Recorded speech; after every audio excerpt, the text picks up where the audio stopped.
Mengapa kita harus memulai menggunakan Visual Studio Code? Sebelum saya memulainya, saya ingin memberitahu bahwa video ini merupakan opini dari saya. Bukan berarti VS Code ini merupakan code editor terbaik, karena code editor ini merupakan sebuah tools yang membantu kita ketika membuat sebuah program.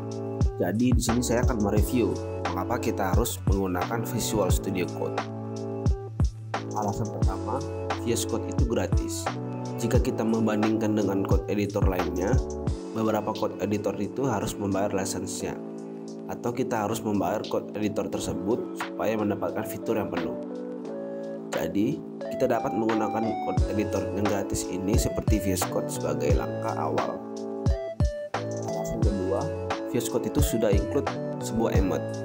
Sebagai contoh, kita akan membuat sebuah project dengan menggunakan bahasa markup seperti HTML. Lalu kita menulis tanda seru dan menekan enter.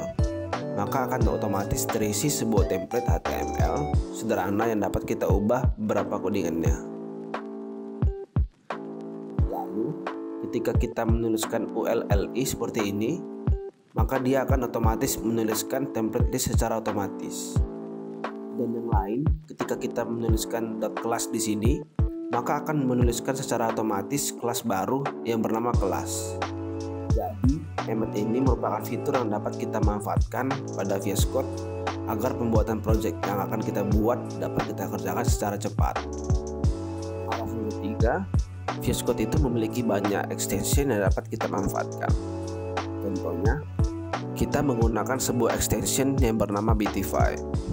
Ketika kita memiliki codingan yang berantakan, maka extension Beautify ini akan memperbaiki codingan kita yang dari berantakan menjadi tidak berantakan lagi. Caranya tinggal tekan Ctrl+S atau save project kita, maka Beautify akan bekerja. Alasan keempat, VS Code itu memiliki banyak tema. Kita dapat memilih banyak tema yang ada pada VS Code. Kita tinggal mencari tema sesuai dengan keinginan kita, lalu kita dapat mengapply-nya.